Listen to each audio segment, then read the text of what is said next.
एक फीस का सवाल आता है।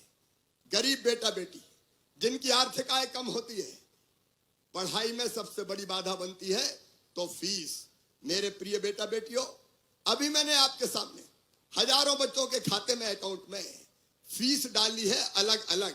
हमने बनाई मुख्यमंत्री मेधावी विद्यार्थी योजना और उसमें तय किया कि अगर आप में क्षमता है, अगर आप में प्रतिभा है, अगर आप में योग्यता है, अगर आप में टैलेंट है और आपके टैलेंट से आपका एडमिशन मेडिकल कॉलेज में होता है, इंजीनियरिंग कॉलेज में होता है, आईआईटी आईआईएम में होता है, अलग अलग क्लेट के माध्यम से किसी विधि महाविद्यालय में होता है, देश के किसी प्रतिष्ठित संस्थान में होता है, दुनिया के किसी प्रतिष्ठित संस्थान में होता है, तो तुम्हारी फीस तुम्हारे मम्मी पापा नहीं भरवाएंगे। कौन भरवाएगा? अभी तक मुख्यमंत्री मेधावी विद्यार्थी योजना की फीस भरने की आय की सीमा थी 6 लाख रुपया, लेकिन आज मैं उसको बढ़ा के कर रहा हूं 8 लाख रुपया। एक बात और, हमारे सरकारी स्कूलों के बच्चे प्राइवेट स्कूलों के मुकाबले कम सुविधाएं होती है। अब सीएम राज स्कूल बना के हम उनको दूर करने का काम कर रहे हैं और उसके कारण जब कंपटीशन का मामला होता है तो सरकारी स्कूलों के बच्चे कभी कभी पीछे छूट जाते हैं, विशेषकर नीट के माध्यम से। अब नीट के माध्यम से मेडिकल कॉलेज में भर्ती होती है। कई बार सरकारी स्कूलों के बच्चे पीछे रह जाते हैं। अब देखो, एक काम हम कर रहे हैं, हम एक परिवर्तन कर रहे हैं। अब नीट के जो रिजल्ट आएंगे उसके आधार पर 2 मेरिट लिस्ट बनेंगी। एक मेरिट लिस्ट सामान्य बनेगी, उसके आधार पर मेडिकल कॉलेज में एडमिशन होगा, लेकिन दूसरी बनेगी एक सरकारी स्कूल के बच्चों के लिए हम बनाएंगे 5% का आरक्षण देके एक अलग मेरिट। एक तकलीफ मेरे मन में कि आजाद होने के बाद तत्कालीन सरकारों ने जब आजादी का इतिहास पढ़ाया तो हमें केवल एक खानदान के बारे में बताया गया। हिंदुस्तान को आजादी पंडित नेहरू जी ने दिलाई, इंदिरा जी ने दिलाई, गांधी जी ने दिलाई। मैं गांधी जी के योगदान को प्रणाम करता हूं। विश्व बंद है बापू, लेकिन हम भूल गए।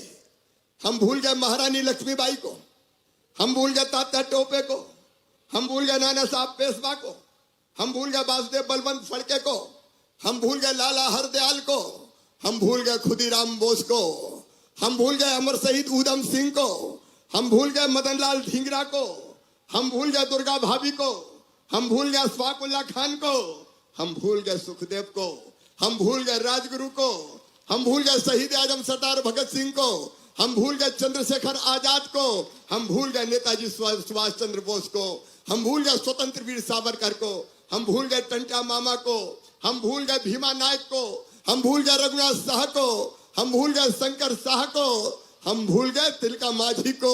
अरे उनकी समाधि पे एक दिया भी नहीं, जिनके लहू से मिली थी आजादी वतन और जगमगा रहे थे मकबरे उनके, जो बेचा करते थे शहीदों के कफन।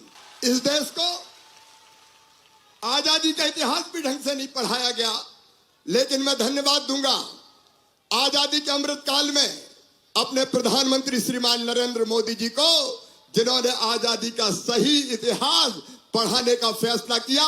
और इंडिया गेट पे जाके देखो, आज नेताजी सुभाष चंद्र बोस की प्रतिमा लगी है। तुम मुझे खून दो। आज वो सारे क्रांतिकारी, मध्य प्रदेश में देखो मेरे बेटा बेटियों, रघुनाथ शाह, शंकर शाह, भीमा नायक, टंटा मामा, बिरसा मुंडा, सारे क्रांतिकारी जितने हमारे हुए, आज सबकी प्रतिमाएं लगी है। शहीदों की चिताओं पर लगेंगे हर वर्ष मेले, वतन पर मरने वालों का यही बाकी निशा होगा। आज शहीद दिवस है। शहीद आजम सरदार भगत सिंह, उनके अनन्य सहयोगी क्रांतिकारी सुखदेव, राजगुरु, आज उनका शहीदी दिवस है। 23 मार्च को ही अंग्रेजों ने इन क्रांतिकारियों को समय के पहले फांसी दी थी। आज अमर शहीद हेमू कालानी जी का भी जन्मदिन है।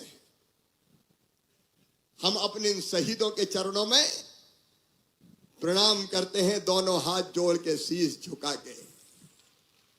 मैं अमर शहीदों का चारण उनके यश गाया करता हूं, जो कर्ज राष्ट्र ने खाया है मैं उसे चुकाया करता हूं। मेरे प्रिय बेटा बेटियों, अंग्रेजों ने कई चांदी की तस्तरी में रख के हमें आजादी भेंट नहीं की थी। हजारों क्रांतिकारी साथी हंसते हंसते फांसी के फंदों पे झूल गए थे, और जब वे फांसी के फंदे चूमने जाते थे तो डर से उनके पैर नहीं कांपा करते थे, उनका कलेजा नहीं हिला करता था।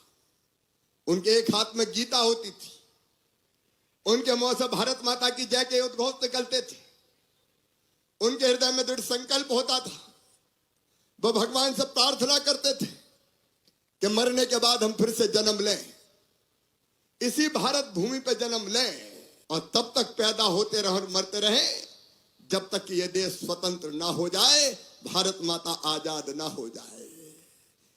क्रांतिकारी गाया करते थे, सरफरोशी की तमन्ना, देखना है जोर कितना, ये गाते थे पंडित राम प्रसाद बिस्मिल। वो कैसे दीवाने थे, वो कैसे जुनूनी थे। मौत का खौफ नहीं, मरने का डर नहीं, भारत माता की जय, वंदे मातरम, और हंसते हंसते फांसी के फंदों पे चढ़ गए। उनके त्याग, उनके तपस्या और उनके बलिदान के बाद हमारा देश स्वतंत्र हुआ। जिला स्तर पर विवेकानंद युवा संसाधन केंद्र स्थापित करेंगे। इनका संचालन सीएम फेलो और सीएम जन सेवा मित्र करेंगे। इसमें सभी सुविधाएं, इनमें सभी आवश्यक सुविधाएं जैसे स्कीमों का लाभ, library, counselling, mentoring, digital studio, youth hostel, career guidance आदि की एक ही जगह पूरी जानकारी दी जाएगी, ताकि बच्चों को कहीं भटकना ना पड़े। और हमारे परंपरागत और जनजाति लोक कला को भी बढ़ावा देने का हमने फैसला किया है, और इसलिए ट्राइबल म्यूजियम के माध्यम से प्रदेश के 1000 युवा कलाकारों को 3 महीने की अवधि के लिए 10,000 रुपए मानदेय पर फेलोशिप प्रदान की जाएगी, ताकि लोक कला और संस्कृति हमारी बची रहे। एक फैसला और हम कर रहे हैं कि हमारे बच्चों को सरकारी नौकरियों के लिए कई जगह फॉर्म भरने पड़ते हैं, और अलग अलग जगह परीक्षा शुल्क अलग अलग लगता है। अब 5 नौकरियों के लिए आवेदन भरा और 400 रुपया शुल्क है, तो 400 पंजे अगर करें तो 2000 रुपया हो जाते हैं।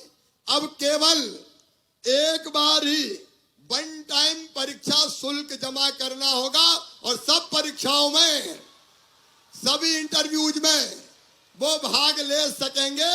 हर परीक्षा के लिए, हर नौकरी के लिए अलग अलग शुल्क की जरूरत नहीं होगी। मां तुझे प्रणाम योजना की तर्ज पर प्रदेश के चयनित युवाओं को अपना प्रदेश तथा संस्कृति को जानने के लिए युवा अनुभव यात्राओं का आयोजन किया जाएगा।